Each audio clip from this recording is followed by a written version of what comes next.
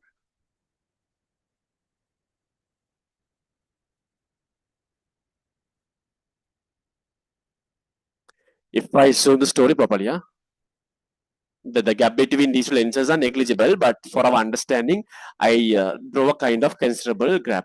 I just consider a considerable gap. This is your lens 1, this is your lens 2. L1, L2. L1, L2. Okay. I'm going to enlarge this, I'm going to zoom this region. What's happening? It is our object. Two light rays are coming from object to the lens 1. It's a convex lens. So then let's assume that if there is no such L2 lens, what would happen for these two light rays incident on this convex lens L1? They converge to a certain point. Somewhere here. Let's say these two light rays converge to a certain point somewhere here. If there is no L2 lens. But in the reality, we know there is L2 lens. There is L2 convex lens. As a result, what will happen? If there is L2 convex lens, what will happen? Now, right, okay, these two light rays incident on first lens and they refract. Those refracted two light rays incident on L2 lens. Then what happens? As soon as if there is no L2 lens, these two light rays would have gone in a path like this and would have converged to a point somewhere here. But since these two light rays incident on the lens L2, these lens, convex lens, further converges this light rays. Further converges these light rays. Finally, these light rays will incident somewhere here. Converge somewhere here. Right? Then for this lens L1, convex lens L1, this is the object. For the convex lens L1, who will be the image? This one will be the image. Am I correct? That image is I1. For the convex lens L2, who is going to be the object? This I1 is going to be the object. For the convex lens L2, I1 going to be the object. This one going to be the image I2. This story is very clear, answer. This idea is very clear, answer. This idea is clear. Idea is clear. Idea is clear. But that will show the Bohr situation with the help of light ray that starts from the principal axis. Denote the positions of the object as O. Find the final image as I2 and the intermediate image as I1. Problem number 2. Take the distance from the lens combination. Take the distance from the lens combination to I1 is V1. And find the expression for the power P1. Find the expression for the power P1 of the lens L1 in terms of U V1 by using this formula. Take the distance from the lens combination to the, but you know, in the reality, there is no gap between these lenses, huh? Right? So therefore, remember now why intentionally I increase the gap between these two lenses to show what would happen for this refracted light rays from lens 1. But in the real scenario, there is any that much considerable gap between these two convex lenses. That's to keep in your mind. That's to keep in your mind. Right. Now again, I will go to this diagram. I will go to this diagram. So then this is the diagram. There is the diagram. Okay. This is the right diagram. Okay. Now they are telling that in Roman number 1 part done. This is the Roman number 1 part. I think I have done everything properly. And we'll go to the Roman number 2 part. But they are telling that take the distance from the lens combination to A1 is V1. The distance to I1 from the lens combination is V1. Okay, this is V1. This is our I1.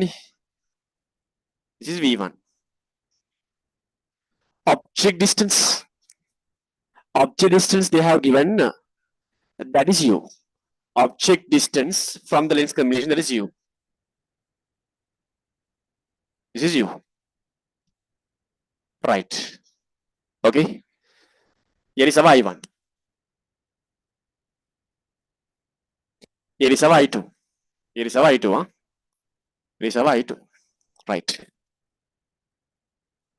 Take the distance from the lens combination to I1 is V1 and find an expression for the power P1 of the lens L1. Power. Expression for the power. Right. Now see, very interesting story is when you consider lens L1. Okay, now consider only the lens L1. If there is only lens L1, what will happen? For this lens L1, the object is a distance simple u from the L1 lens. Right? For the lens L1, this is the object. Then this lens creates an image, that is I1. A distance to that image is V1. Okay, very simple story. I only draw the lens L1 for our understanding. If I draw only the lens L1 for our understanding, this is our lens L1. They haven't given the focal length of this lens L1. They haven't given the focal length of this lens L1. But they have given that object distance and image distance. Object distance they have given, that is U. Image distance they have given, that is V1. They are asking us to find the power. They are asking us to find the power of L1 lens. I say power of L1 lens as P1. My target is finding P1. My target is finding P1. My target is finding P1. Okay. So what we can do, we can apply this equation. I have no idea. They haven't given any data for focal length. I see focal length of this lens is f1. Let's say focal length of this lens is f1. And what can I do? I can apply lens equation. I can apply lens equation. If I apply lens equation, 1 over v minus 1 over u equals 1 over f. 1 over v minus 1 over u equals 1 over f. This sign convention. So 1 over v minus 1 over u equals 1 over f. If you apply sign convention, a convex lens means you can put minus, right? Object distance. See, light is always passing from object to the lens. Direction of light propagation, right side direction. Object distance opposite to the light propagation, therefore u is plus. Image distance in the direction of light, therefore negative. Minus 1 over v, minus 1 over u, minus 1 over f. All the minus cancel out. 1 over v plus 1 over v plus 1 over v equals 1 over f. Right? So 1 over v1, 1 over v1 plus 1 over u must be equal to 1 over f1. 1 over f1. Okay? 1 over f1. Right? 1 over f1. And we all know that power of this lens means, we all know that power means what? So here in the equation, power is 1 over f. So we can remember the equation. Power is nothing but 1 over f. We all can remember power is nothing but 1 over f. Power is 1 over f. Therefore, I can tell that this 1 over f1 means nothing but capital P1. Therefore, we know that 1 over f1 means nothing but capital P1. 1 over f1 is nothing but capital P1.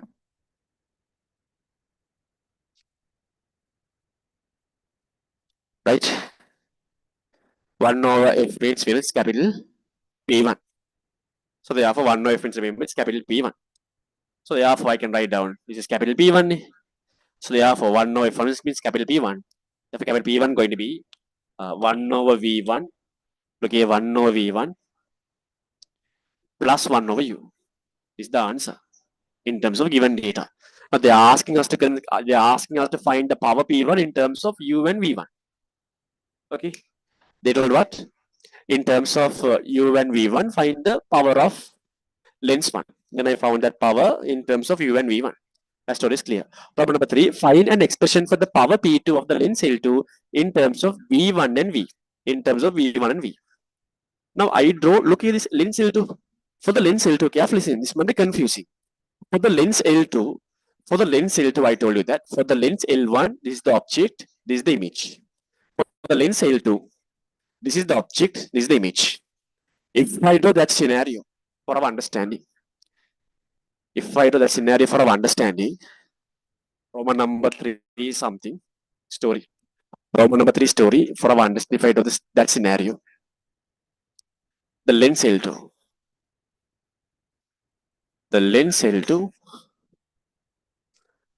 here is our, for the lens L2, I1 is the object, I2 is the image. For the lens L2, I1 is the object. Inside the bracket, I write on I1 is the object. This is the object. I2 going to be the image. I. For the object distance, they have given I1 distance we know from the lens combination. I1 distance is how much? That's V1. From the lens combination, distance to I2 is V1, that is capital V. Right, okay. So then again what you can do, you can apply lens equation. Object, image, lens equation. I don't know the focal length of this lens L2, F2. I don't know the power of lens L2, that is P2. Focal length is F2, power of the lens is P2. My target is finding P2. So what can I do? I can apply lens equation. If I apply lens equation, now you can learn new stories. Okay. So 1 over V minus 1 over V equals 1 over F. 1 over V minus 1 over U must be equal to 1 over F. If you apply sign convention, since it's a convex lens, F is negative, focal is negative, direction of light is to the right side, but object distance V1, image distance V, both are in the direction of light, therefore minus ni. Am I correct? I hope you understand, right? Because object distance V1 and image distance V both are in the direction of light, so therefore minus. So finally we are writing minus 1 over V. Image is here, image distance is V. Minus 1 over V. Minus plus object distance is 1 over V1. Object distance V1. 1 over V1 must be equal to minus 1 over focal length of the lens L2 is F2. Focal length of lens L2 is F2. You know, 1 over F2 is nothing but 1 over F2 means nothing but that is going to be the power of lens L2. Is going to be the power of lens P2. Power of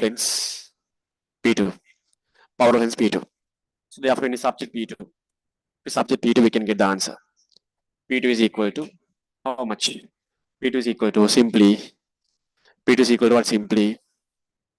minus 1 over V plus 1 over V1. Right? Is the answer. Minus 1 over V plus 1 over V1. That is our P2. Okay, right. Next story, Roman number 3 was done by using the lens formula. For the lens combination, get an expression for the power of it in terms of U and V. Roman number 4 ni. Roman number 4, by using the lens formula for the lens combination, get an expression for the power of it in terms of U and V. Okay. So when you consider these two lenses as one lens, when you consider the lens combination as one lens, here is our object, here is our final image. Object is here, final image is here. Am I correct? If I do the lens combination, look here, for the lens combination, the story.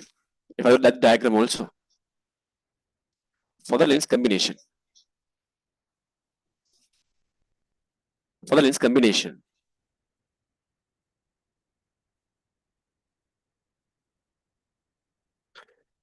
here is our object of the distance U. Here is our image. This is the image. Here is our final image. Image distance is what? V. Right? I2 image. Let's say the They are doing what? They are asking what? For the lens combination. For the lens combination, they are asking by using the lens formula for the lens combination, get an expression for the power of it. Let's say the focal length of the lens combination. Just assume focal length of the lens combination. Just assume that is capital simple F, and focal length of the lens combination simple F. Power of the lens combination. Just assume capital P. The target is finding capital P. Target is finding capital P. Again, apply lens equation for the lens combination. Again, lens combination. Lens equation. So we can apply 1 over v minus 1 over u equals 1 over f. 1 over v minus 1 over u must be equal to 1 over f. Apply sign convention. So lens combination. Sign is what? Minus. Convex means minus definitely. Then direction of light is right side. Object distance left side. In that case, we know that object distance is going to be positive. Image distance direction is right side. Light direction also right side. Then the v is negative. Minus 1 over v, minus 1 over u, minus 1 over f. Minus cancel out. Finally, we can write down image distance is v. In the real scenario also 1 over v. A plus object distance same as u, 1 over u must be equal to minus 1 over f.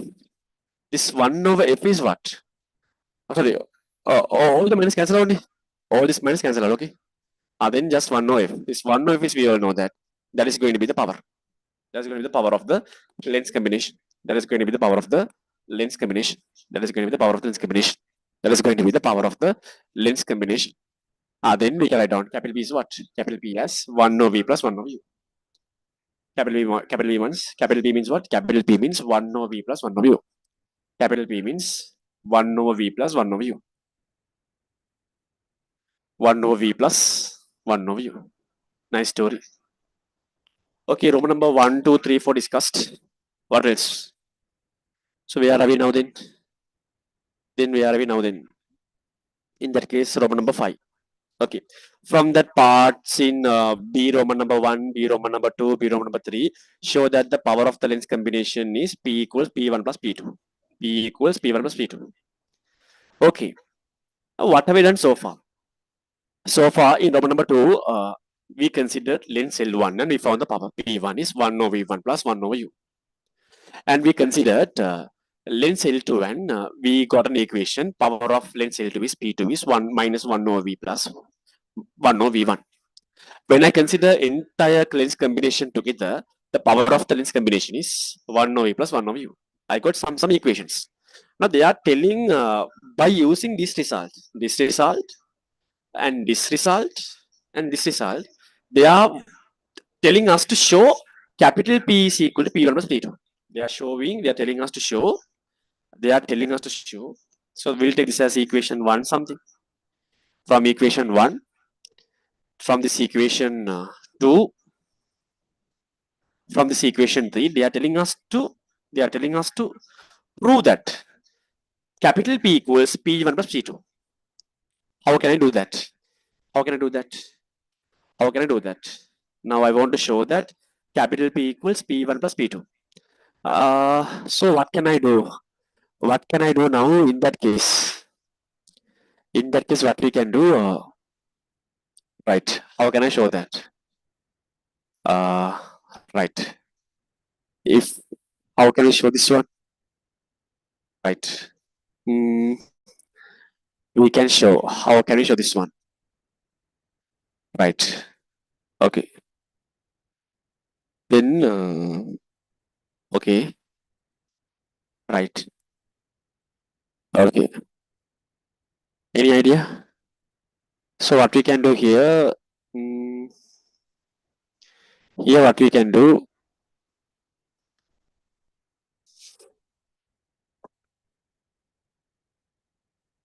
Give me 1 second. Let's see.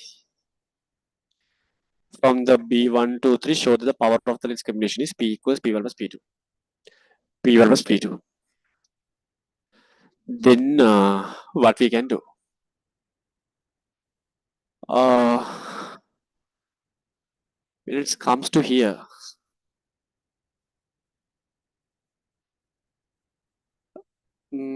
V1 minus. Correct me.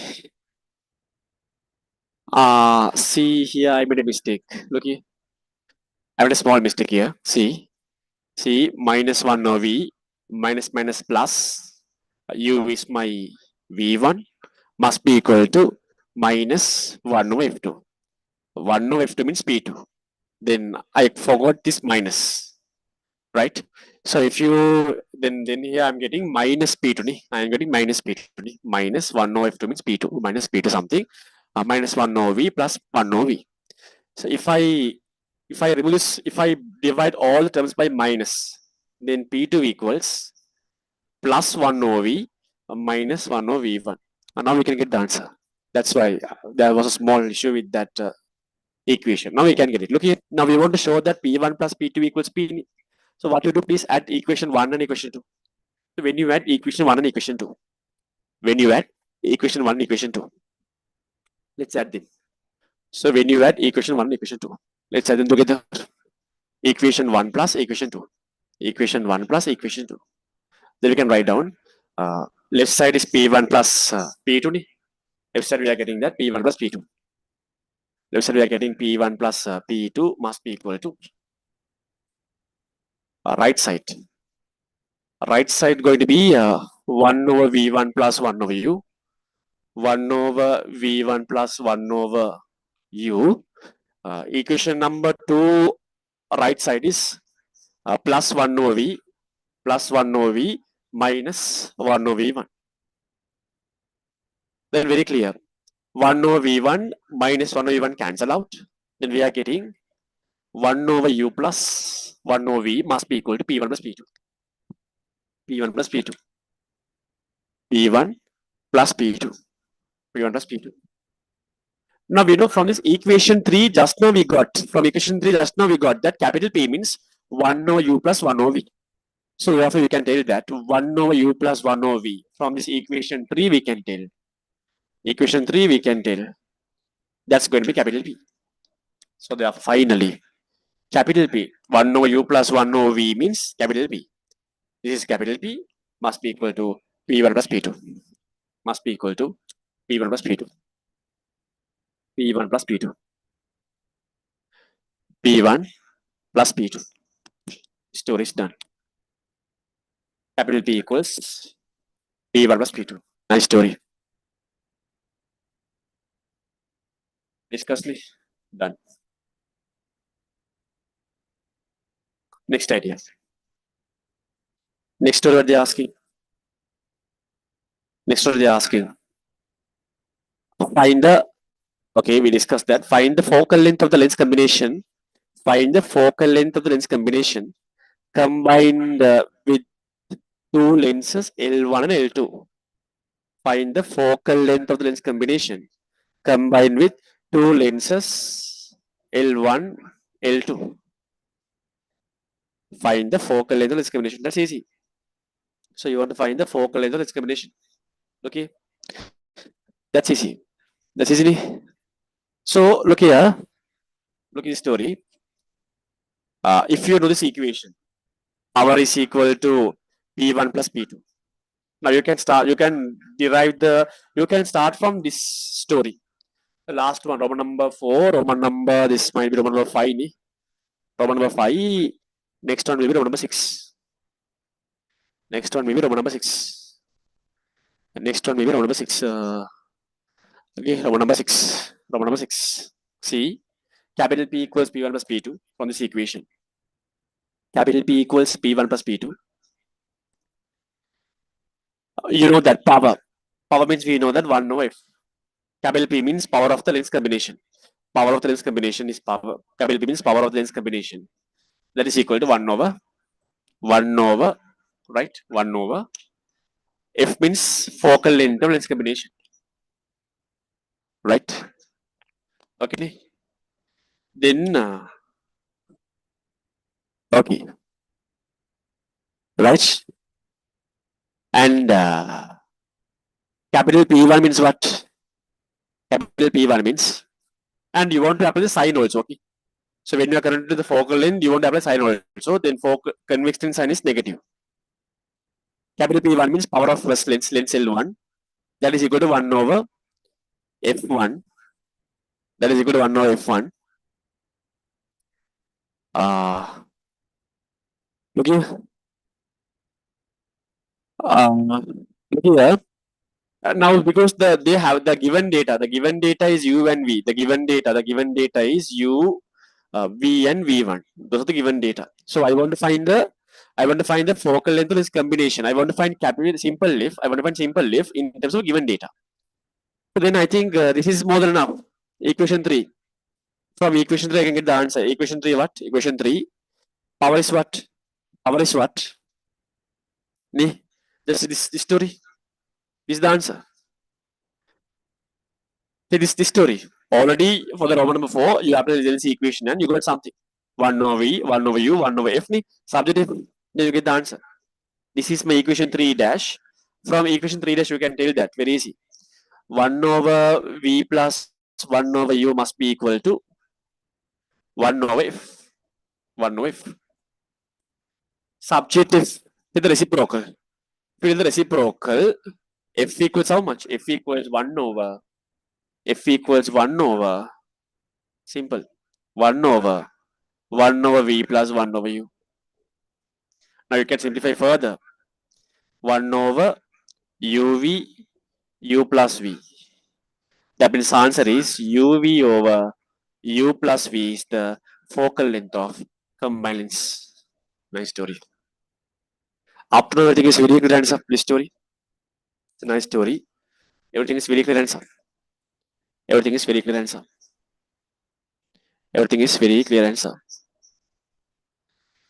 Very clear answer. Very clear. Hands up.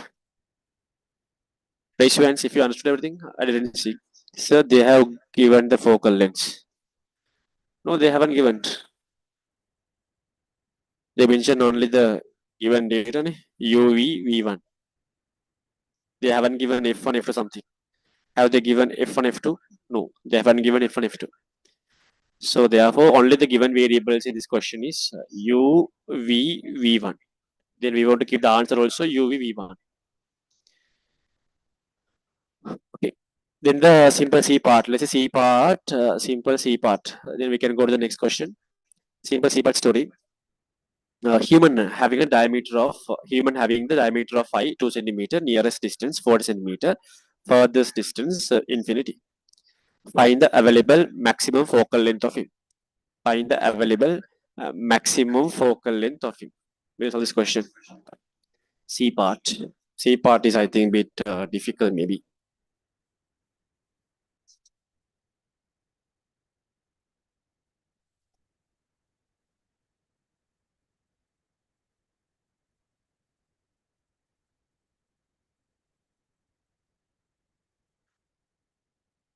In the available maximum focal length of him. Maximum focal length. Available maximum focal length.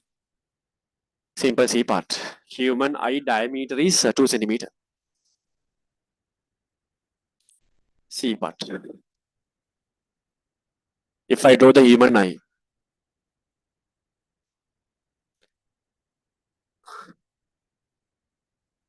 we know human eye lens is a convex lens. The diameter given as how much? This diameter. Diameter is how much? 2 centimeters. This diameter capital is 2 centimeter. Diameter capital is 2 centimeter. This diameter is capital. This diameter capital is 2 centimeter. Right. Then we know that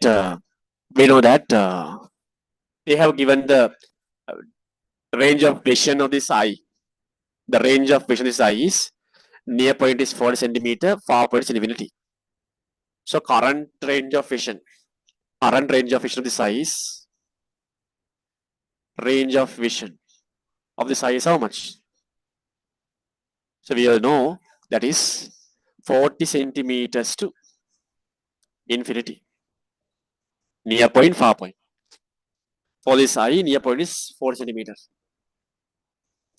NP, FP. Near point, far point. Near point is how much? Near point, far point.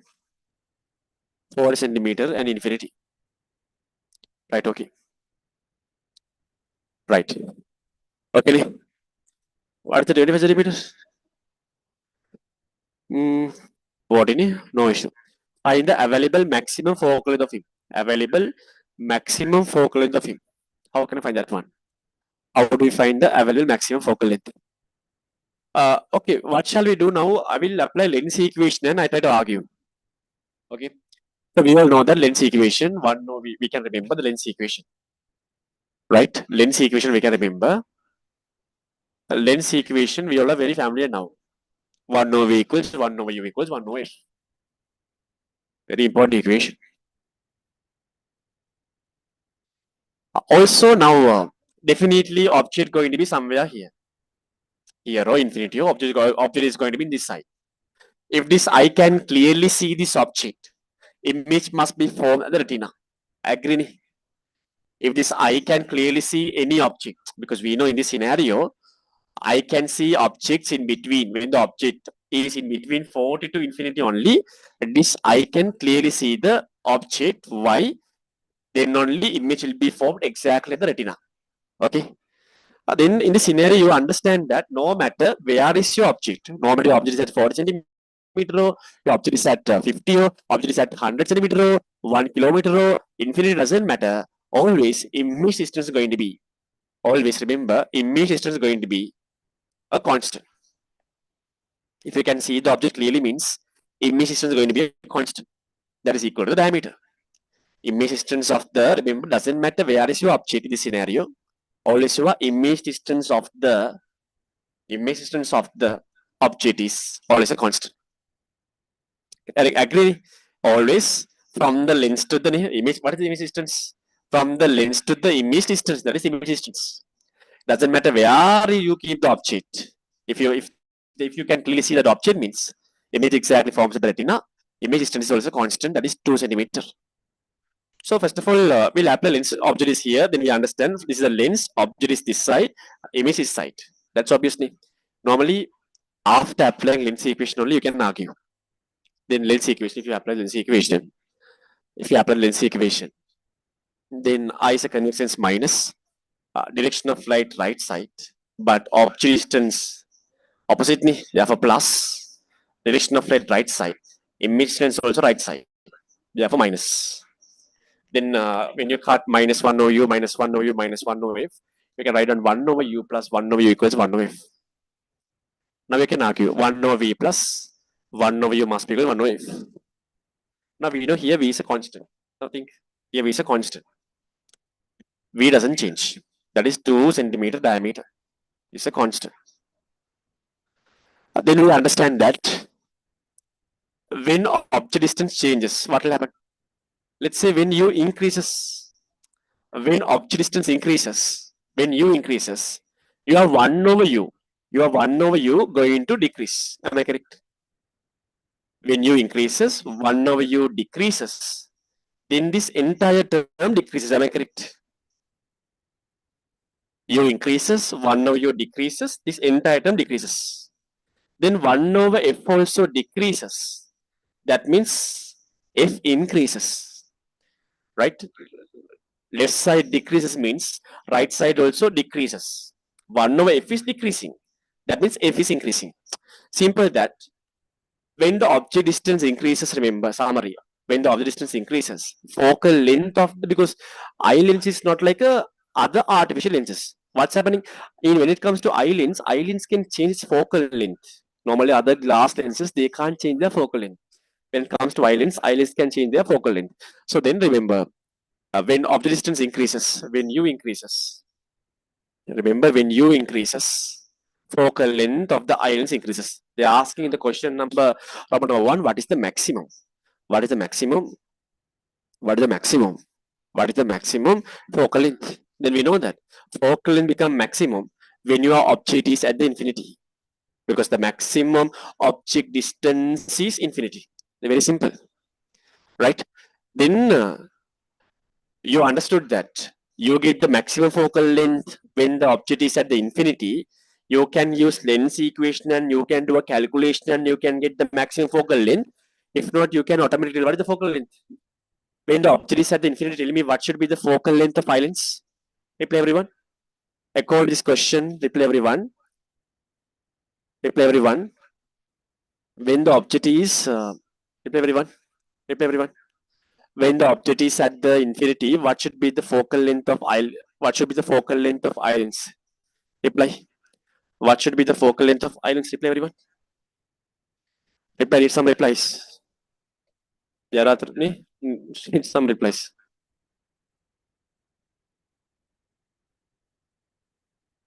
2 centimeter, right?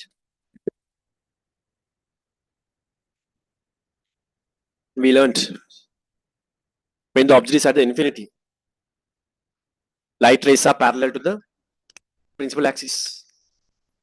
Light rays are parallel to the principal axis when the object is at the infinity. Remember, when the object is at infinity, light rays are parallel to the principal axis. We know that when the light rays are parallel, after converging from a convex lens, they are converging exactly. If you can see the object clearly, they converge exactly at the retina. So then the story, then we know that. We learned standard light rays. If a light ray, there's a lens. If a light ray parallel to the principal axis, after refraction passes through the focal point. Principal light ray parallel to the principal axis. After refraction passes through what point? Focal point. Then this point going to be the focal point. So therefore, remember, you can substitute into this lens equation. You can get the answer. If not, you can tell that maximum focal length is how much? 2 centimeter. Hands up. That's story clear answer. Maximum focal length is 2 centimeter. That's story clear answer. F max 2 centimeter. F max 2 centimeter. That is clear. Next idea. Next idea. Next idea. Problem number 2. When he observes an object at the nearest point of him, find the focal length of his eye at the site. Then that's all the same story. Same story. Now the object is at its near point, 4 centimeter. Problem number 2. Now the object is at its near point, 4 centimeter. Here is our islands. Object is at the near point of this person, somewhere here. Object is somewhere here. Then the near point, if not object distance is how much? 40 centimeter. You're going to be 40 centimeter, right? You're going to be 40 centimeter. And then right, if I do some light rays for our understanding, we know when you keep the object at near point, 40 centimeter, this eye can see the object clearly. If this eye can see the object clearly, means final image must be formed at the retina. Then if I do the light rays, these two light rays, after refraction from the eye lens, must meet at the retina. Final image is eye. Object distance 40 centimeter. Then what should be the image distance? Diameter of the eye lens, that is 2 centimeter. So what you can do, you can apply lens equation, one lens equation. So when you apply lens equation, we can apply lens equation. 1 over v minus 1 over u must be equal to 1 over f. 1 over v minus 1 over u must be equal to 1 over f lens equation. And you can apply sign convention again. Sign convention, convex lens is negative. Definitely you want to apply sign convention after you wrote this lens equation. Now object distance, light is passing to the right side direction. Object distance left side minus image distance right side, light also right side, therefore plus. Minus 1 over u, sorry, minus. So my bad. Direction of light right side, object distance left side, therefore plus. When it comes to image distance v, direction of image distance right side, light rays also move in the right side direction, therefore it's minus. Minus 1 over u, minus 1 over u, minus 1 over minus cancel out. Finally, 1 over v. V is how much? 2 centimeter. Plus u is how much? 4 centimeter. must be equal to 1 over f. Your target is finding f. Target is finding f. Common denominator. Common denominator. Common denominator. Common denominator in this story. Then 1 over f must be equal to 40 is the common denominator. 40 is the common denominator. 40 is the common denominator. So then 40 must be equal to, right, 20 plus 1, 21. Simplified. Common denominator 40 means 20 plus 1, 21. Then it is substitute the focal length 40 over 21. What is the answer? Someone take your calculator and tell me the answer. 40 or 21 is how much? Tell me that value. 40 or 21 is how much? Tell me that value.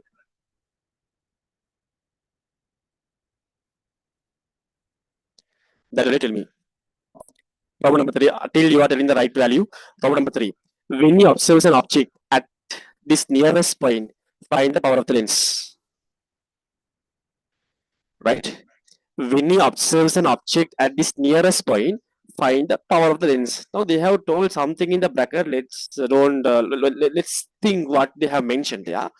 When you observe an object at this nearest point, find the power of the lens. Okay. Right? Did someone tell me the value? Then 40 to 21 means how much? 1.9. 1.9 centimeter. Okay. 1.9. This is 1.9 centimeter. Right? Roman number 3. They are okay. This is the eye lens. This is the eye lens. Okay. Then I just found when the person is looking at the near point 40 centimeter, the power of the focal length of the eye lens I found. Focal length of the eye lens I found that is 1.9 centimeter. If not 40 or 21. Shall we find when the focal length, when this eye lens looking at the near point, focal length is 40 or 21. Shall we find the corresponding power? If I find the corresponding power, we know the equation power equals 1 over f. If I try to find the corresponding power, power equals 1 over f. Power equals 1 over f. We should substitute the focal length in meters. 1 over 40 over 21 means into 21. Centimeter, if you want to convert to meters, multiply by minus 2. Right? 10 to the power minus 2 goes to the numerator. 21, 100 over 40. 0, 0 cancel out. Then here 10 over 4 means 5 over 2. 5 over 2. 21 into 5 over 2 means how much? 210, 105 over 2 means how much? 105 over 2 means how much? Here we are getting 52.5 diopters. That is the power of the lens. Power of the lens. But it's positive. Right? But look here. When you consider that lens means, now remember now this story. Look here. We found the focal length. Right? And they asked us to find the power of the lens. Inside the bracket, they are telling power of the cornea is 3 diopters. Now you may be wondering what is cornea and what is lens. Right? You may be wondering what is the cornea and what is the lens. You may be wondering what is the cornea and what is the lens. What is the cornea, sir? What is the lens, sir? You may be wondering. Okay. Look at here. They have given the description. They have told that the human eye acts as a convex lens. Human eye acts as a convex lens. Look here. This is a convex lens. They are telling in the essay that story paragraph, the combination of cornea and lens makes a compound eye lens. Better I explain like this. I explain this as eye lens. When you consider eye lens, this is eye lens. Rather than telling lens, I say this as eye lens. Look here what I am doing. When you have done past papers, then you might have catch these stories. Islands, islands. Look at what I'm doing. Islands, islands. Look at what I'm doing. These islands, remember, these islands consists two different convex lenses. Remember, these islands consists two different convex lenses. Okay, one is the okay. Now I'm going to enlarge this. This is my islands. This is my islands. I'm going to enlarge these islands and I'm going to show some stories. If I enlarge the islands, there is one called cornea. Cornea is also kind of convex lens. There is one we call as cornea. Red color one is cornea. There is another one like there is another lens called lens. Okay. Just say red color one is cornea. Just say that the black color one is the lens. So the combination of these two is what I draw as eye lens. Here I have drawn that combination eye lens. This seems like two combination of two convex lenses, compound lenses. Okay, right? Now we'll go back to the story again. Question. Roman number 3, they are telling that when you observe an object at nearest point, okay, find the power of the lens. Lens means they are telling power of not eye lens, power of this lens. What is if? F means focal length of entire combination of focal length of entire eye lenses. I found the focal length 1.9. I converted it into the corresponding power. This power 52.5 diopter means remember entire combinations power. Entire combinations power is how much? 52.5 diopters. They told cornea contributes a power of 30 diopters. If cornea contributes 30 diopters, this cornea contributes 30 diopters. What is the power produced by the lens? That is going to be entire one is 52.5. Cornea is 32 means this lens is going to be 22.5 diopters. So therefore, answer is 22.5 diopters. Answer the story is clear answer. Genuinely, this story is clear answer. This story is very clear answer. This story very clear answer. Story is clear. Right. Okay. Next story. Last two parts, then two questions done. If he wants to change his nearest point, nearest distance to 20 centimeter, he needs to wear an additional lens. He needs to wear an additional lens. Find the type and focal length of the additional lens. Then this story, row number 4. Okay. Now forget about this lens combination. Huh? Just only thing about this eye lens. Now we know that his near point is not 20, his near point is 40 centimeter. But he want to make his near point as 20 centimeter. He want to make his near point as 20 centimeter. But currently, from his naked eye, when he look at the objects, his near point is 40. Now he want to bring the near point to 20 centimeter. The logic is simple. So then we know that. Okay, what we are doing. In here, I explained many times. The logic is we should bring a what type of convex lens? Am I correct? We should bring a convex lens. We should bring a kind of convex lens.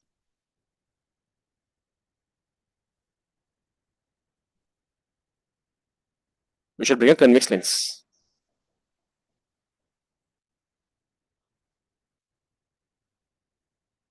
Okay. Then, so we know that. Look here. Look here. One point is I mark as 20 centimeter. One point I mark as 4 centimeter. One point I mark as 4 centimeter. What's your target? By using this device, convex lens, your target is you are bringing your near point to 20 centimeter.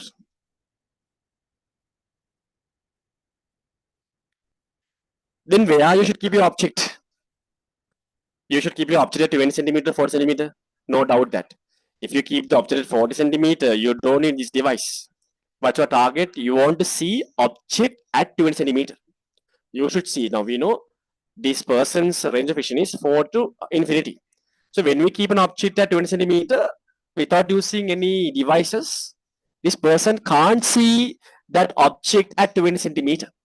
But if you're using some special devices like convex lens, now you are able to see object at 20 centimeter. Now remember, we are placing an object at 20 centimeter. So what is the goal of using this device? Generating an image of this object at 4 centimeter. That's the ultimate goal. Why we are using this device? This device is used to, when we keep the object at 20 centimeter, create an image exactly at the 4 centimeter. Okay. If I draw two light rays, then you understand what will happen. Two light rays. One light ray. One light ray. Then these light rays should uh, refract like this.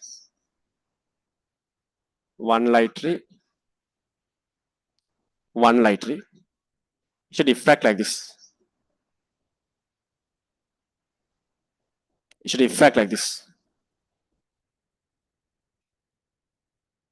These stories I explained many times.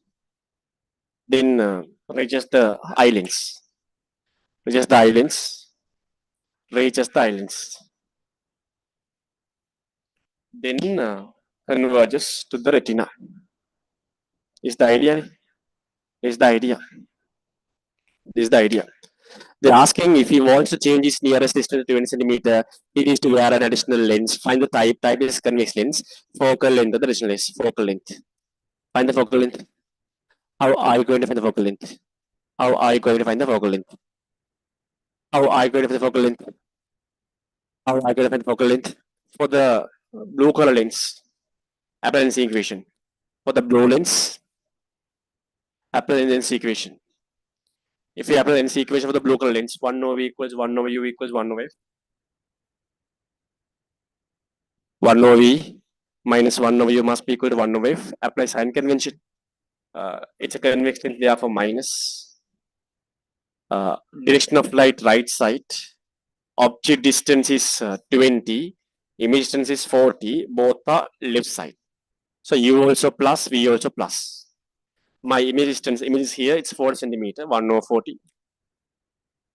1 over 40 minus 1 over object distance 20 must be equal to minus 1 over focal length simple f. Let's say f1 something, f1. Now simplify, you get the answer. Common denominator is 40. Common denominator is 40. 40. Here 1 minus 2. Here 1 minus 2 must be equal to minus 1 over f1. So when you substitute f1, you will get the answer. F1 going to be 4 centimeter.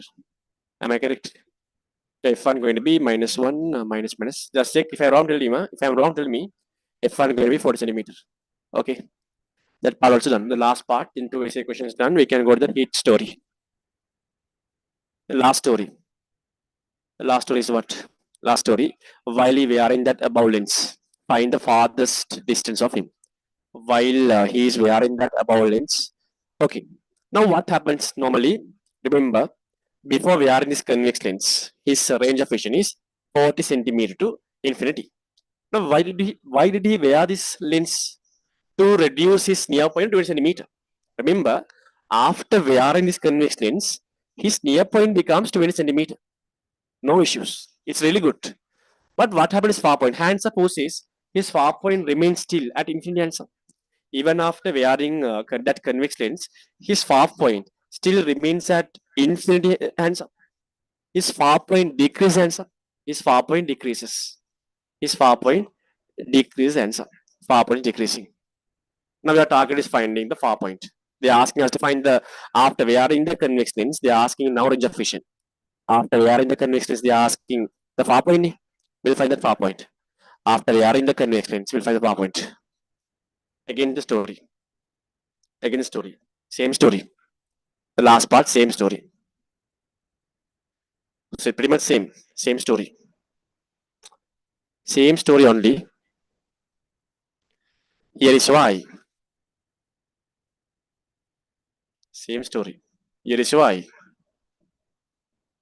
Idents. Here is your that artificial convex lens. Here is your artificial convex lens. Right? And now you are going to find your new far point. Now remember, when you keep the object, now just say this point, okay, look here. This point is infinity. Just think, this point is infinity. So when you keep the object at infinity, remember now, after varying the convex lens, when you keep the object at infinity, he can't see the object clearly. Why? Now this person's far point is less than infinity. So therefore, let's assume this is this person's far point now. This is the after varying the convex lens. This is the far point of this person, FP. Now, new FP, new far point, NFP, new far point. Now, what's the same story? You are keeping the object at that new far point. You are creating the image. You are creating the image where at the infinity. You are creating the image where at the infinity. Same story. You are keeping the object at the new far point. Then you are creating an image at the infinity. That's the logic. Because you know that if I explain, we don't have time. The reason why we are always creating image at infinity, because for the eye lens, eye doesn't know there is a convex lens. Then I thinks that because I always creates an image. I always creates an image when the object is at infinity. Because according to the eye, we know that eye is thinking my near point is 40 centimeter, my far point is infinity. When the object is at 25 centimeter, I will create my image. I will create the image at infinity. I will create the image at retina. When the object is at 25 centimeter, I will create the image at the retina. Then I show, right? When the object is at the infinity, I will create the image again at the retina. Then I show you. In here also same thing happened. In here also.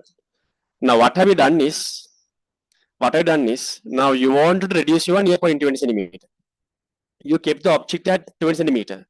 You create an image at the near point of I, 4 centimeter. I thinks that alright, my object is at my near point. Alright, object is at my near point, 40 centimeter. Then I create the image at the retina. But I doesn't know that who is at this 4 centimeter. The image.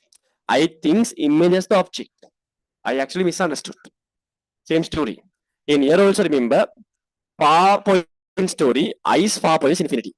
I always in a strong decision. When the object is at the infinity only, I show. So what we are doing by using convex lens, we are creating an image at the retina, and we are cheating eye lens this image as the object. Then I think that object is somewhere here at the infinity. Then no issue. I'll create the image at the retina. That is what's happening. That's what's happening. No time to explain. No time to explain. Then the story. The story now. See. Now we want to find the new far point. We want to find the new far point. We are going to find this new far point, right? And the far point. Let's say okay. Let's say something. This is the object distance thing. This is going to be u. Okay. This is going to be u. Image is at the infinity. That is going to be v. So when you apply lens equation, I know the focal length of this convex lens is how much? Focal length is 40.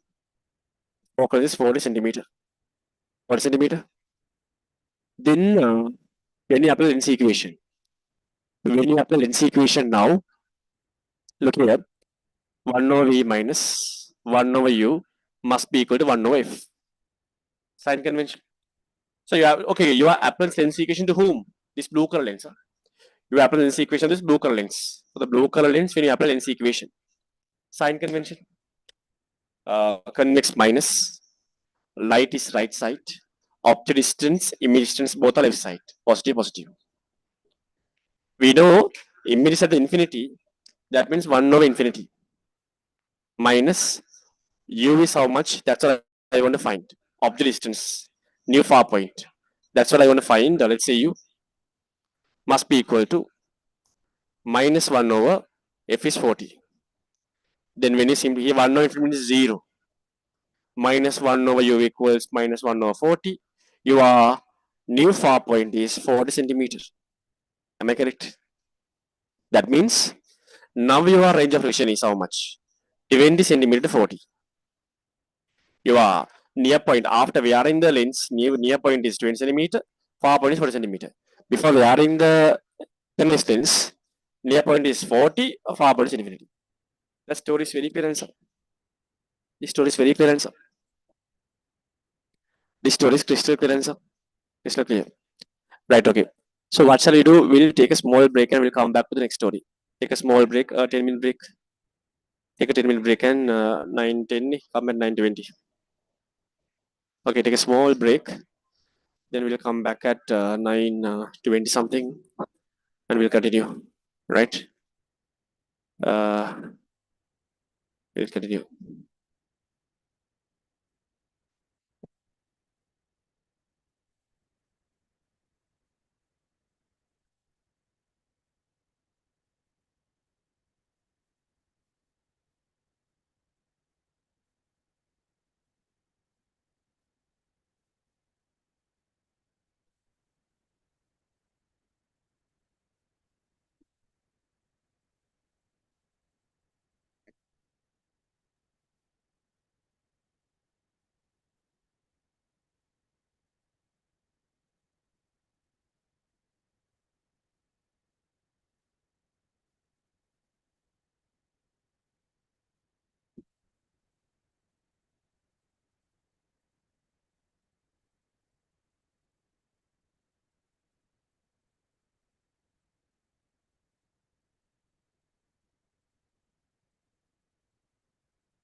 Yes.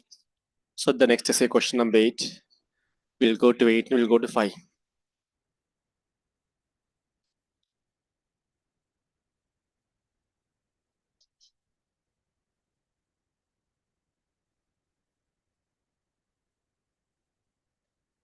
The the gas.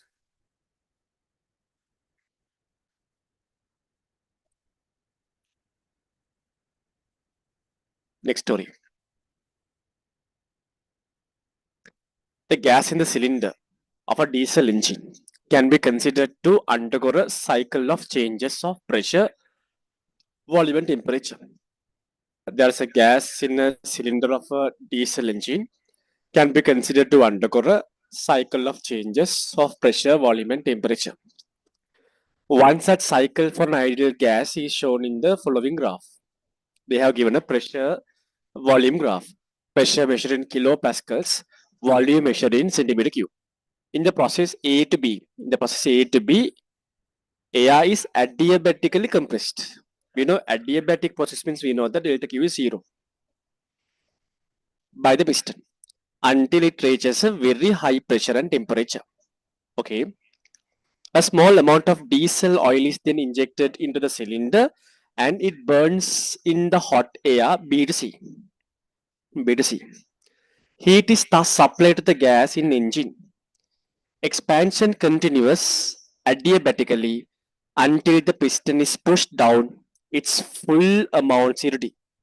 And this CRD process also happening adiabatically. CRD process also kind of adiabatic process. Right. Then cooling the exhaust take place. Then cooling the exhaust take place due to a before the cyclic recommences. Thermal efficiency of a heat engine is defined by the following equation.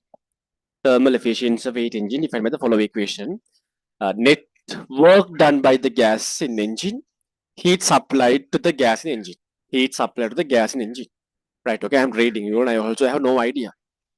Use the data given on the graph in the table to answer this question. Start A, compression B, C, D, A. A, B, C, D, A. Right, A, B, C, D, A, they have given the pressure, volume, point capital A, point capital B, point capital C, point capital D. When the gas is at A, B, C, D points, corresponding pressure, volume, and temperature given. Right, okay. Molar specific heat capacity of gas. Molar specific heat capacity of gas at constant volume. They have given 20.8 something. Universal gas constant is given as 8.3 something. And now you want to do something. Right. Then question number 8, simple one. Write down first law of thermodynamics. Write down first law of thermodynamics. So first law of thermodynamics, question number 8. So we know that first law of thermodynamics means we all know delta Q equals delta U plus delta W. So we know that delta Q equals delta U plus delta W. Simply Roman number 1. Simply Roman number 1. Question number 8. Simply Roman number 1. First law of thermodynamics means delta Q equals delta U plus delta W.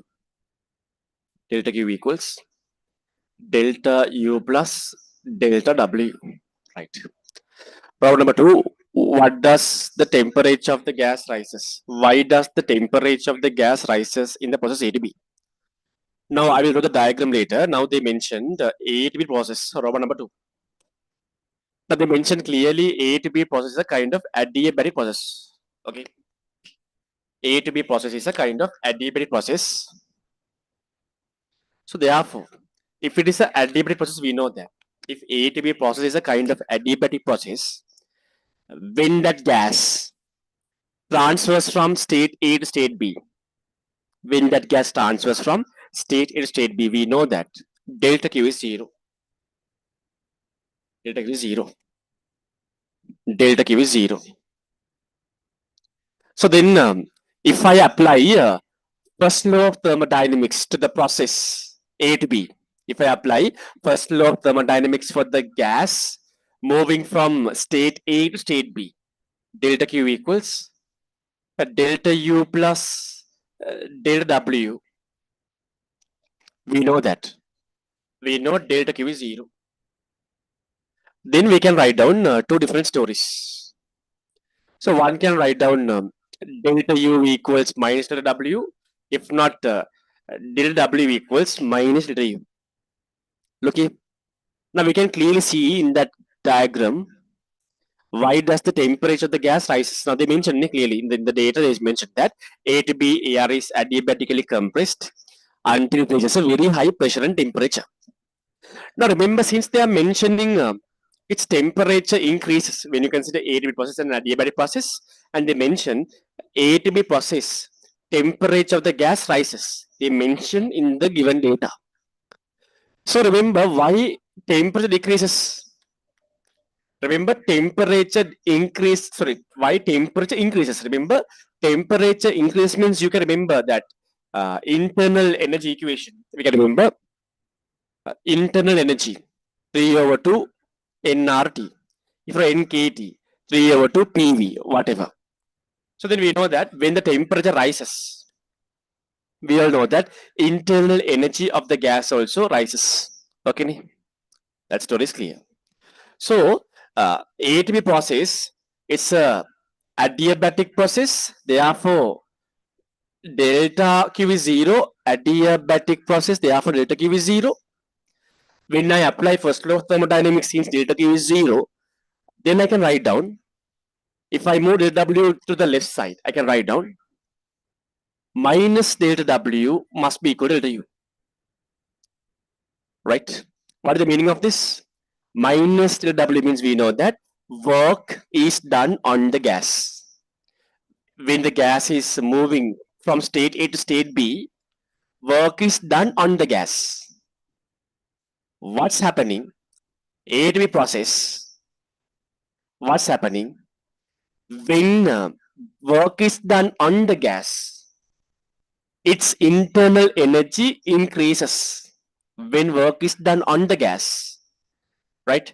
Minus W means, remember, volume of the gas decreases. Remember, now if you consider that A to B process, look here. If I consider that A to B process for your understanding, is the gas at A, at the process A, at the state A. What's happening when this gas moves from state A to state B? What's happening?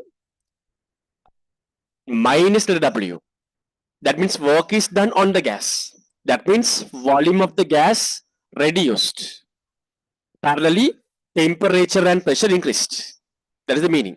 Remember, when work is done on the gas, its internal energy increases. That means temperature increases. Why? Temperature and internal energy depends on temperature. When the work is done on the gas, volume of the gas decreases, undergoes kind of compression. As a result, its internal energy increases. Therefore, temperature increases. That is the idea. So they're asking the question. The question they're asking: why does the temperature of the gas rise in the process AB? There's a reason. The reason is, since the work is done on the gas, the internal energy of the gas increases. Therefore, temperature of the gas increases. That story also done. Done. Simple B. Use the gas law to show number of moles of the gas is 0.09. 0.09. Okay. Let's see. Let's see now. Starting point A. When you consider that gas at state T, we know the pressure, we know the volume, and we know the temperature. Pressure, volume, temperature. Simple B. Use the gas law to show the number of moles of the gas is 0.09. Let's see the story. Simple B story. Now I'm going to apply gas law. PV equals nRT. I'm going to apply gas law for the gas at state A. I am going to apply gas law. PV equals nRT when the gas is at state A. At state A, we know the pressure, volume, and temperature. They have given PV equals nRT. Pressure, volume, temperature, I know that. I want to solve simple. If a subject simple, and simple means we all know simple means nothing but PV over RT. Simple N means nothing but PV over RT. Pressure, volume over Universal gas constant, capital T. The pressure is how much? Look at the table. The table pressure. Table pressure 100 kilopascals. 100 kilopascal means 10^3. The volume is how much? Volume is 2250 centimeter cube. How do you convert centimeter cube to meter cube? 2250. How do you convert centimeter cube to meter cube? Multiply by 10 to the power minus 6 over R is how much? 8.3. R is 8.3. The temperature, capital T. Temperature 300 Kelvin. Temperature 300 Kelvin.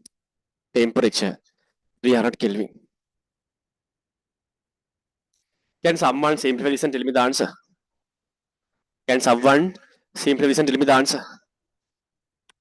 Can someone simplify and tell me this answer? How much simple in? Close the value. Then here 10 to the power 3, 10 to the power 4, 10 to the power 5, 10 to the power 6. These zeros cancel with 10 to the power minus 6. What is remaining at the end is 225 over 8.3 into 300 remaining. What is the answer? We simplify this, you are getting the answer. 0.09. Then that story also done. Okay, shape 0.09 moles. That story also done. Okay, shape. Simple B also we could do. Next story. Next story. Simple C. Show that the change in internal energy of the gas of simple in moles is given by delta U equals NCV delta theta. Show that the change in internal energy of the gas of simple in moles is given by uh, delta U equals NCV delta theta, which temperature is increased by delta T. Whereas temperature is increased by delta T. This story I think I taught you in theory class also. This derivation, I taught you in the theory classes also. I explained the story in the theory class also. I explained this story in this theory class also. Right. Give me 1 second.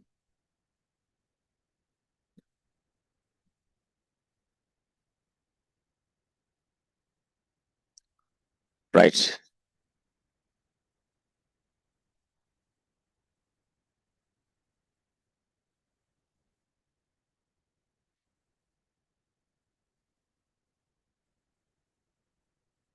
Give me 1 second, okay?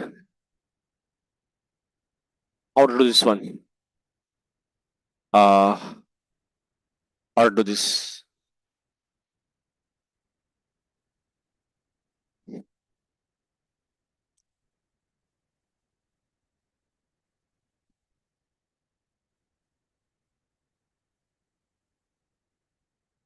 Give me a few minutes.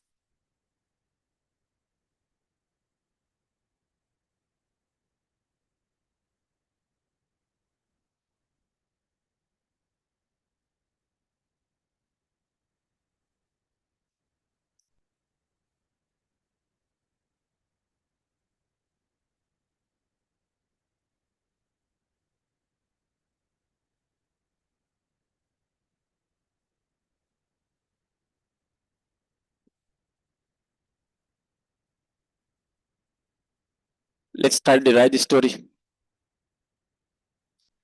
Let's try to derive the story. Okay.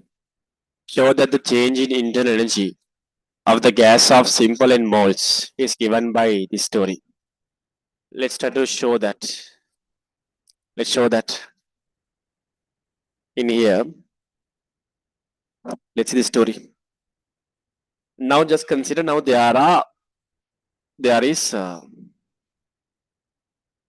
there's a gas. Number of moles in the gas is simple. Number of moles in this gas is simple. Right? Simple number of moles. Now temperature increase by delta T. Temperature increase by delta T amount. There's a gas sample. It's a number of moles simple in, and its temperature increased by delta T. Its temperature increased by delta T. Right? Temperature increased by delta T means, so we all know that temperature increased by delta T.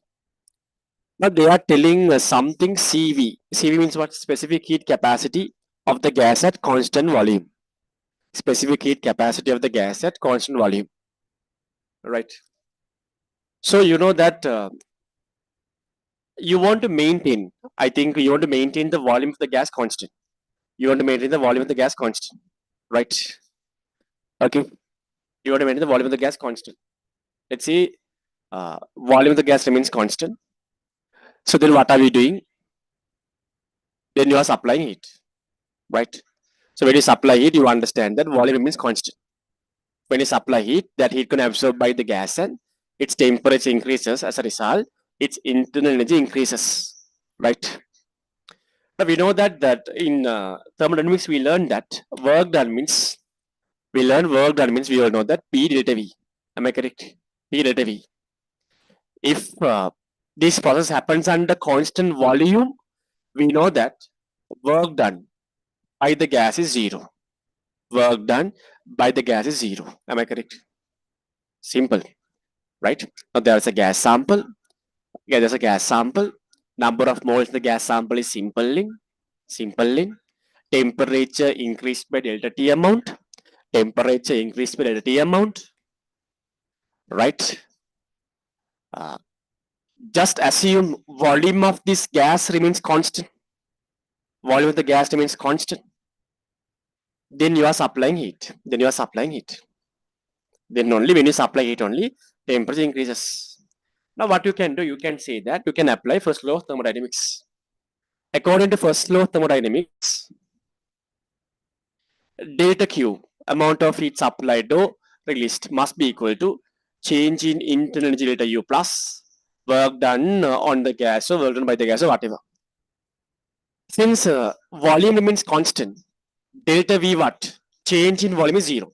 If volume remains constant, change in volume is going to be zero. If change in volume going to be zero, work done going to be zero. Therefore, the work done delta W going to be zero. Okay. So then I can write down delta U equals delta Q. I can write down delta Q equals delta U. Sorry, delta U equals delta Q. Delta U equals delta Q. Same story. Now, what is delta Q? Now, we learned delta Q means we learned some equations in terms of now heat capacity equation. Now, amount of heat absorbed, if you know the mass and specific heat capacity. And if the temperature rises delta theta, we learn the equation to find the amount of heat absorbed by the object to amount of heat released by the object, delta Q equals M S delta theta. Likewise, same story, M S delta theta, same story. If you have a gas sample of simple in number of moles, right? And if it's specific heat capacity at constant volume, sorry, molar heat capacity. If it's molar now, that gas sample has a simple number of moles. If its molar heat capacity at constant volume is capital V and CV, the temperature increased by delta T, then we learn an equation.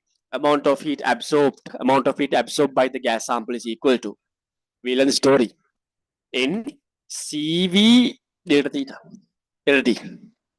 Am I correct? In CV delta T. In CV, change in temperature, that is delta T. That is going to be your delta U. So they are asking us to prove what? Delta U equals NCV delta T. This story clear answer. This story is clear answer. This story is clear. This story is very clear answer. Since they are asking us to show that change in internal energy in terms of CV. Remember, CV means specific heat capacity at constant volume. Then this gas sample should maintain at constant volume. Then if we maintain the gas sample at constant volume, then we know that the work done, if the volume remains constant, gas doesn't undergo expansion or compression. The volume remains constant. Delta V is 0, resulting delta W is 0. Work done 0. Then according to the first law of thermodynamic equation, delta W is 0 means change in internal is going to be exactly equal to the amount of heat supplied to the gas sample, delta Q.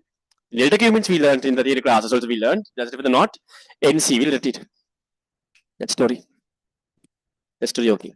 Next story. The next story, C row number 1 done. Calculate the change in internal energy during the process A to B, B to C, C to D, D to A. Right, okay. Now I think you have direct calculations. You have direct calculations. So you can use this equation. C row number 1, C row number 2, story. Calculate the change in internal energy during process A to B. A to B, find the delta U. A to B process, find delta U. Then delta U means A to B delta U. Delta U equals A to B, delta U A to B equals what? L means number of gas moles in the sample. So we found that number of gas moles 0.09 something, that is 0.09 in CV. What is CV? Then we know CV is what? Then we know what is CV. The CV is, have they given the CV values? They have given 20.8. They have given CV value 20.8. They have given CV value as 20.8. 20.8. 20.8. 20.8. Delta T means what? Change in temperature. Delta T is what? What is the temperature T? Temperature at A is 300. Temperature at B is 1090. Then 1090 minus 300. Okay. 1090 minus 300. Right.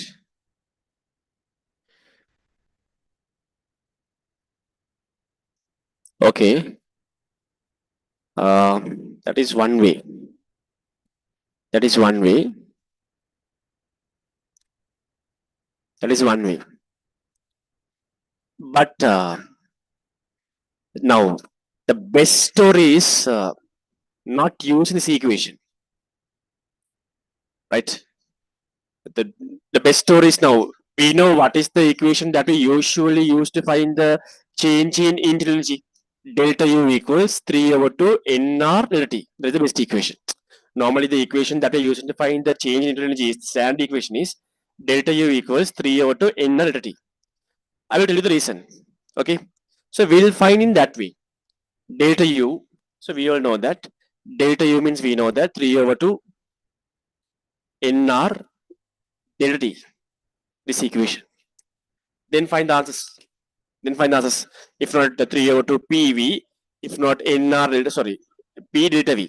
Okay, delta, there are many equations for delta U, right? 3 over 2 NR delta T, one equation. Delta U equals 3 over 2 P delta V. So delta PV. Next one is 3 over 2 NKT, NK delta T. Likewise, there are many equations. You can use whatever the equation that you prefer. If you find A to B process, delta U A to B, find the answer. Someone remember the values also. Delta U A to B. Delta U A to B. Tell me the answer. Right? 3 over 2. Number of moles 0.09. R is 8.3. Always remember delta T means now A to B. Temperature at B minus temperature T. Temperature at B minus temperature T. What is the answer? Temperature at B is how much? 3090. 1090 minus temperature at A. What is the answer? Temperature at A is what is the answer? 300. Someone tell me this value, please. If you simplify this here, 1.5 into 0.09 into 8.3 into 790. 1090 minus 300 means 790. What is the answer? Someone tell me the answer. What is the answer of this one? Just take your calculator and tell me the answer. Take your calendar and tell me the answer. Anyone? What is the answer?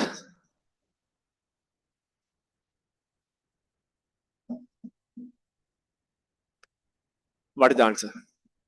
Tell me the answer. What should be the answer? 1.5 into 0.09 into 8.3 into 790.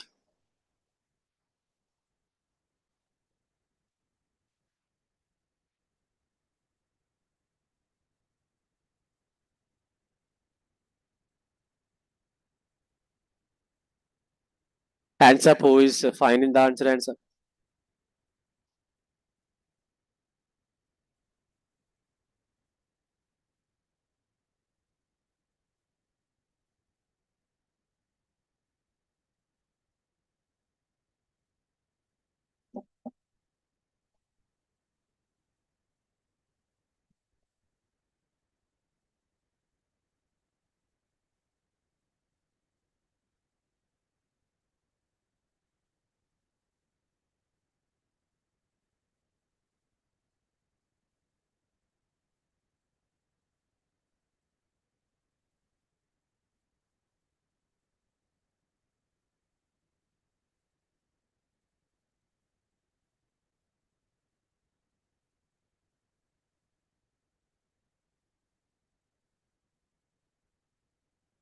885.195.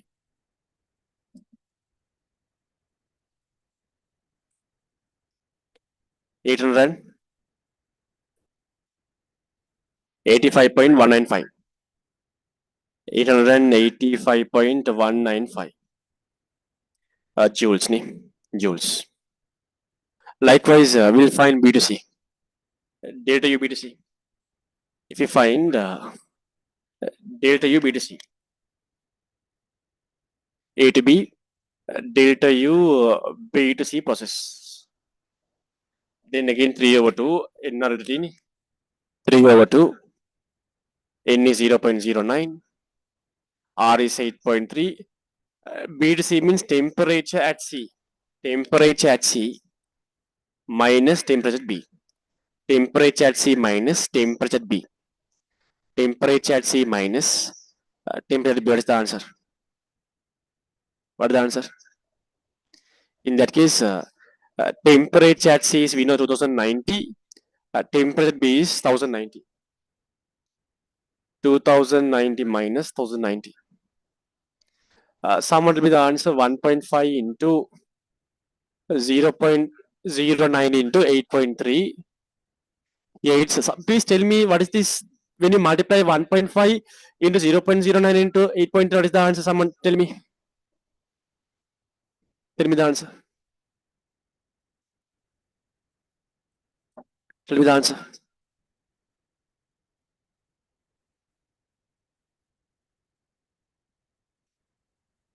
If you multiply 1, it's 1.1205. 1.1205. Right? You are telling 1.1205 means 1.5 into 0.09 into 8.3.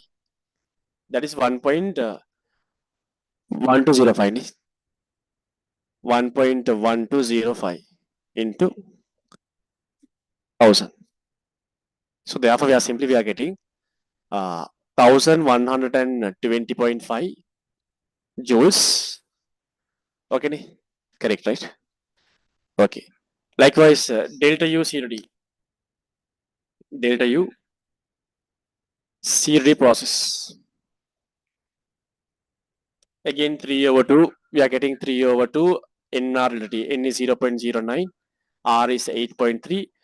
Delta T going to be 2000. Okay, CRD temperature at D minus temperature C. Temperature at D. Temperature at D is going to be what? Temperature at D, that's going to be 750 minus temperature C. 750 minus 2090. Then this one is how much? 1.1205 into, when you subtract this one, how much? 2090, 750. If you subtract, what is the answer? 0, here it's 4, here it's 3, minus, we are getting minus 1340. Tell me the value. Minus, what is the answer? 1.1205 into 1340. What is the answer? What is the answer?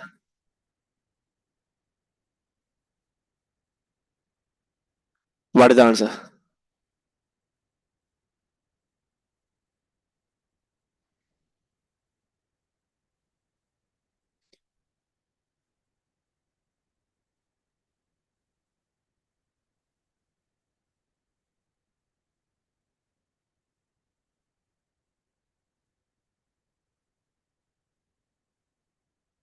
1501.47. Minus, huh? Let you minus 1501.47 joules. The last one. The last story. Delta U D2A. Delta U D2A process. 3 over 2 NR delta T. 3 over 2 NR delta T. 3 over 2 NR delta T. 3 over 2 N is 0.09. R is 8.3. Delta T is again temperature at A minus D2A. Temperature at A minus temperature D. Temperature at A is how much? 300. At D means how much? 750. 750 minus. So D2A. D2 means temperature at A is 300 minus temperature at D2A. D2A. Temperature at A minus temperature D. Temperature at D how much? Temperature at D is how much? 750. 750. Right. Then what is the answer? Then what will be your answer? Then your answer is 1.1205 into minus 450. Minus 450. Simplify the answer. We simplify, what will be the answer? We simplify, what will be the answer? We simplify, what will be the answer?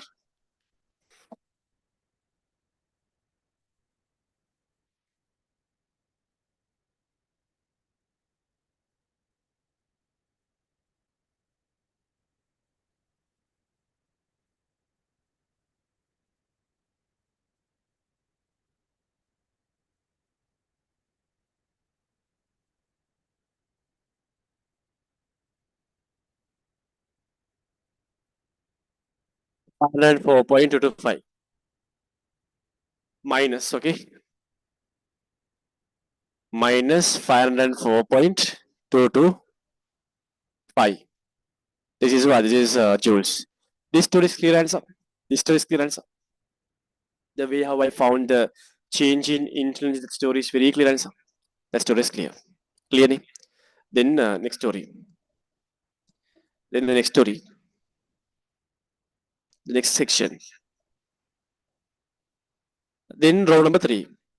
Calculate the work done by the gas during the process B to C D2A.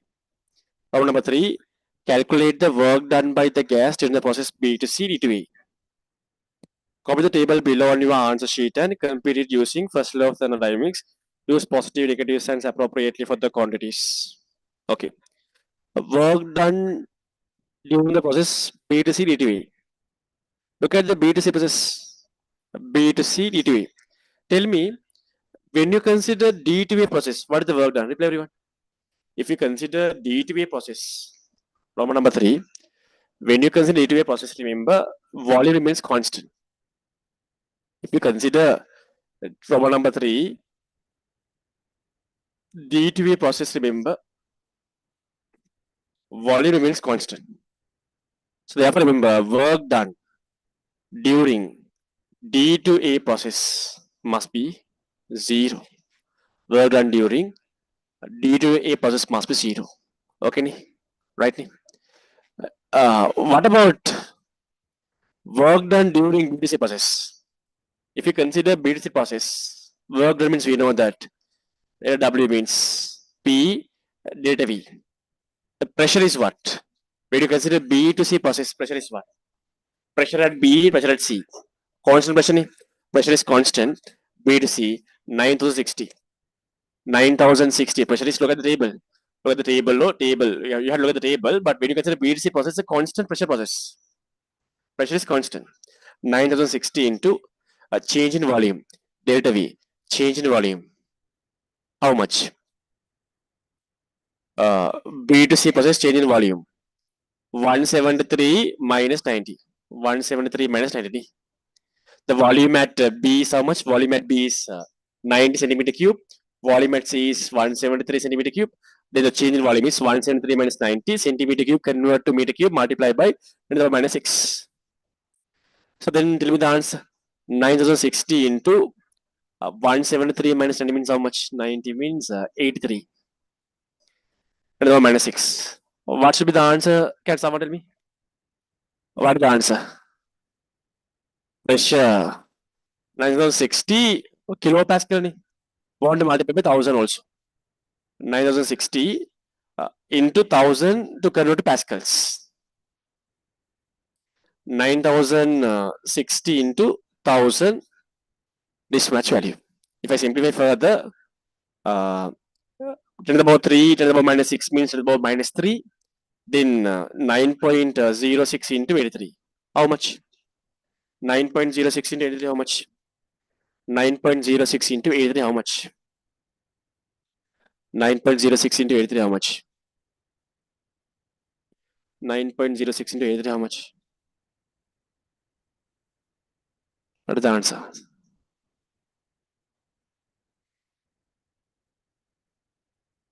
9.06 into 83, how much?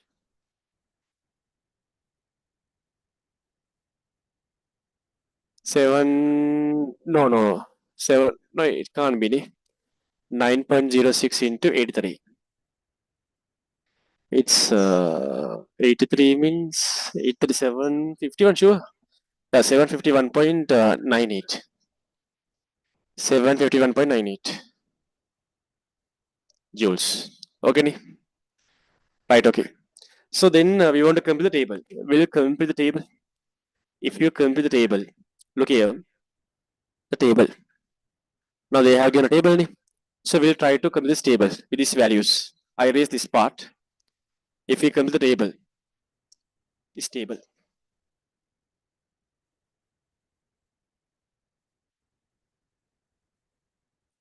Then A to B, B to C, C to D, delta U, delta Q, delta W.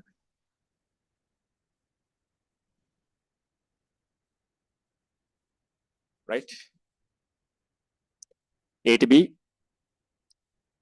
B to C, C to D, D to E,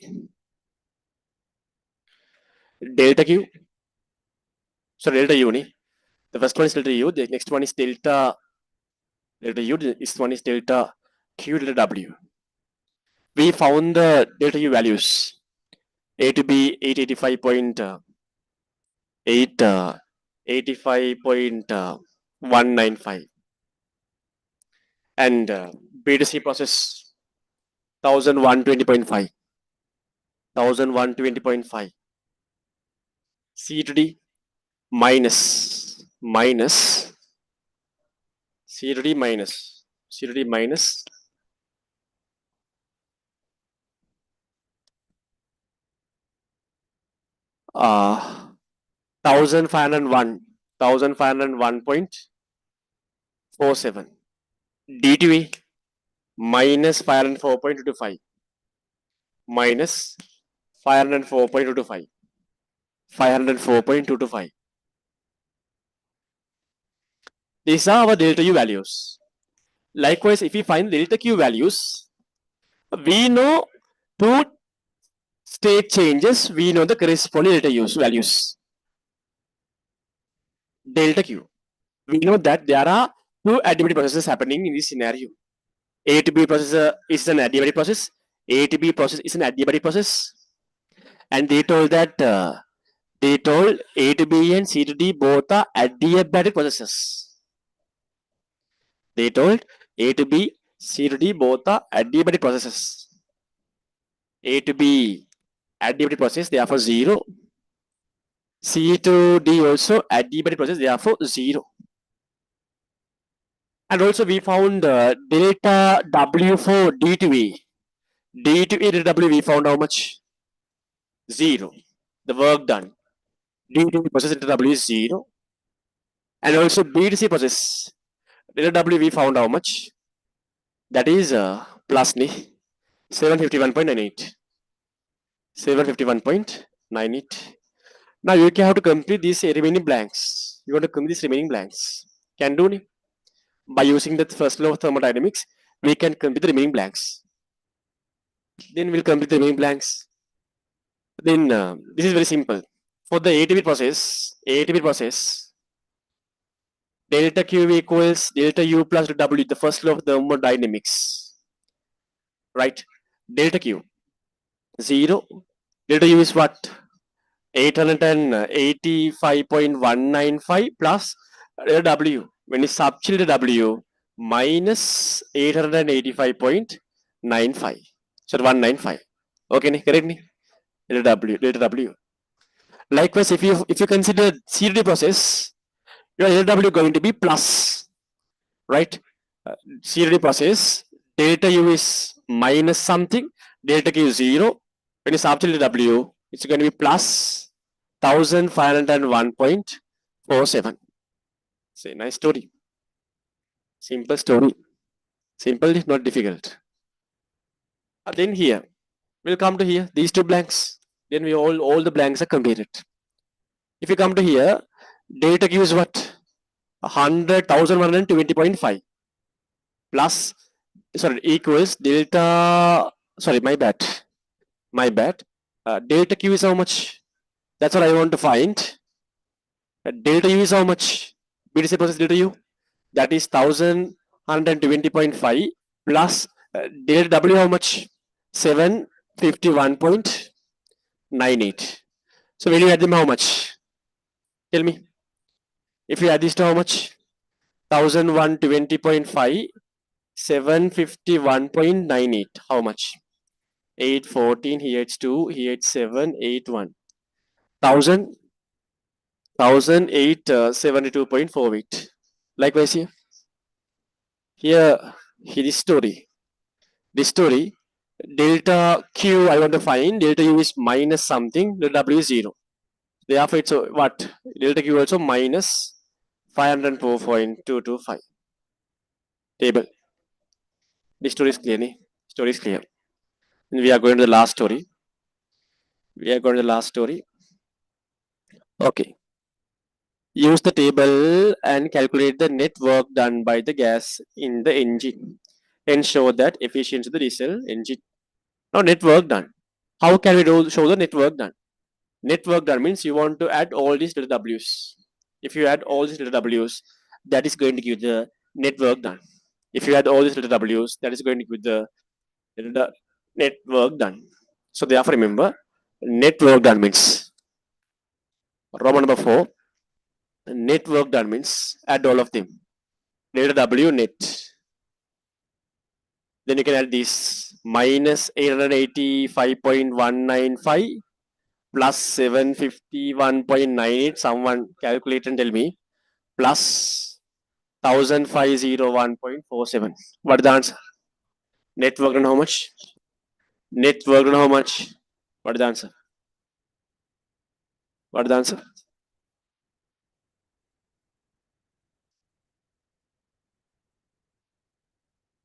What is the answer, students?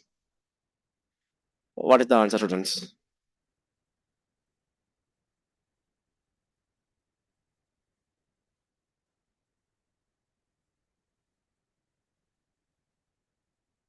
Net work done. What will be the answer? What will be the answer, students? What will be the answer, students?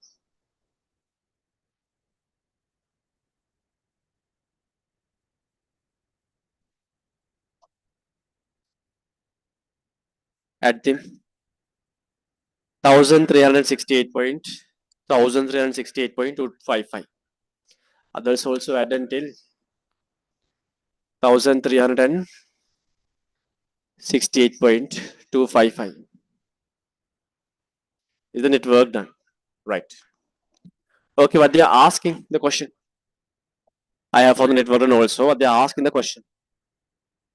In the question they are asking, use the table to calculate the network done by the gas in the engine and show that efficiency of the diesel engine is 68%. Now, what is the equation to find the efficiency? Net work done by the gas in the engine that I found. Heat supplied to the gas in the engine. Heat supplied to the gas in the engine. Heat supplied to the gas in the engine. Now, how do I find the total heat supplied to the gas in the engine? Right. How do I find the total heat supplied to the gas in the engine? This is the heat supplied. P to C process. Look here. Heat supplied to the engine is what? Now this is plus ni. Delta Q is positive. Here delta Q is negative. Right? The heat supplied to the engine we know. The heat that is supplied to the engine is how much? 1872.48. Then the efficiency, let's see, efficiency means what? Net work done 1368.255 over heat supplied to the engine is how much? 1800 something. 1872.48. Someone tell me, simplify this. What is the answer? Tell me the answer. Tell me the answer. What would be the answer? If you simplified, what would be the answer? Network turnover, heat supplied to the engine, 1872.48. What should be the answer?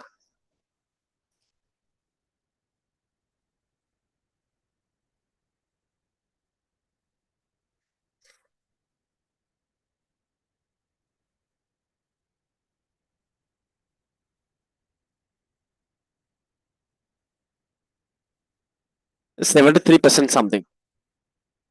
But they are telling 68%. But we are getting 73%. But we haven't done any mistakes. Everything is correct, ni? Simplification all is correct, ni? Then they are telling 68, but we are getting 73. Because heat supplied to the gas in the engine. Heat supplied to the gas in the engine. Heat supplied to the gas in the engine. Right. Heat supplied to the gas in the engine. Heat supplied to the gas in the engine. Heat supplied to the gas. Heat supplied to the gas. This is the one. Network on this one. So therefore, we are getting something 73%, but I don't think that we have done everything correctly. We are getting 73%. Nothing we did any mistakes. This is correct. Okay. The last one. The last story. Then 3 essay questions done. The last story. Then 3 essay questions done. The last story. If the fuel supplies 45,000 kilojoule of heat energy per kilogram, how fast is fuel being used when running at 6,000 power stroke per minute? Right.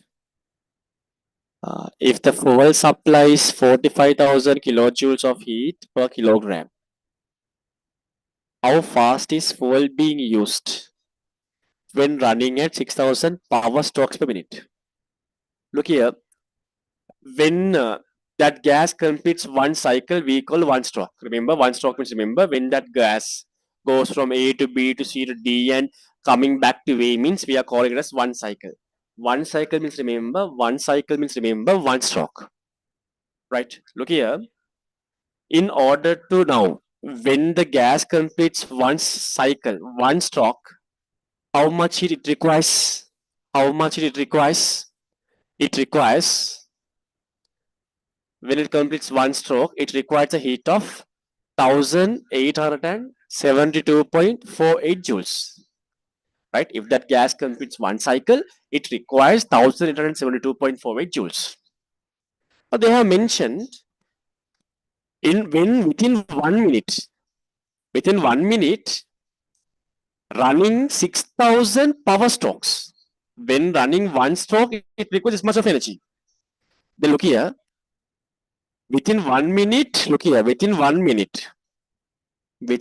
minute, it requires, for one stroke, Remember, for one stroke, remember this much of heat required. For one stroke, this much of heat given to the gas. They are telling within 1 minute how many strokes are going? 6,000 strokes. Then how much of heat given to the gas within 1 minute? 6,000 into within 1 minute. Within 1 minute, 6,000 into 1872.48 joules of heat given to the gas. Within 1 minute, this much of heat given to the gas. Right? Within 1 minute, this much of heat given to the gas. Okay? Right. Okay. Then, when you burn see the story. See the story. When you burn 1 kilogram fuel, when you burn 1 kilogram fuel, it only supplies 45,000 kilojoule. So when you burn 1 kilogram of fuel, it supplies only this much of heat. Right? Right? Look here. When you burn 1 kilogram fuel, it only gives this much of heat. Within 1 minute, we need this much of heat. Within 1 minute, we need this much of heat. Okay. Then how much fuel must be burned in 1 minute? 1 kilogram gives this much of heat, but within 1 minute we require this much of heat. In order to give this much of heat, how much mass the fuel we require? How do you find? That is equal to what? That is equal to 6,000 into 1,872.48 over 45,000 into the power 3. Tell me. We simplify, what is the answer? 6 into 1,872.48 over 45,000. What is the answer? Tell me the answer. So this much of fuel we require for 1 minute time, right? For 1 minute, this much of it we need. 1 kilogram only provide this much of heat. To give this much of heat, we require simple amount of fuel. That is this. Within 1 minute, we require simple amount of fuel. Tell me this answer. 6 into this answer. What is the answer? We simplify it. We simplify, what is the answer? If we simplify, what is the answer?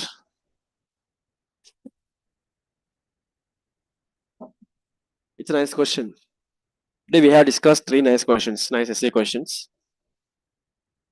And we have 1 and 4 structured essay questions. We don't take that much of time.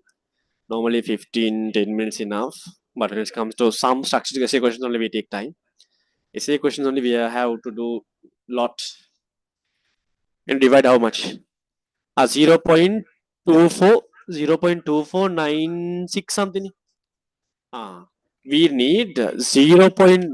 Right, within 1 minute, we need 0.2496 kilograms of fuel for 1 minute. So you can tell your answer. We require 0.2496 kilograms per minute. That's what they're asking. If you can convert it into kilograms per second, you can keep it also by dividing by 60. But you can keep the answer means also. So they are telling what the question they are telling. They are telling if the fuel supplies this much of heat energy per kilogram, how fast is fuel being used? For 1 minute, we are using 0.246 kilograms of fuel. That's the answer. Answer this question is very clear answer. This question is very clear answer. This question is very clear answer. Right, then we have 1 essay and 4 more structured. We'll plan that tomorrow night. Tomorrow night 10 onwards, we'll plan that, we'll complete it. And this Friday onwards, what shall we do? We'll do on Friday exactly the session.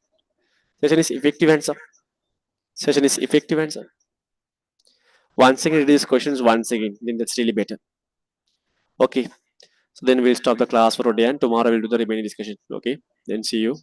Have a nice day.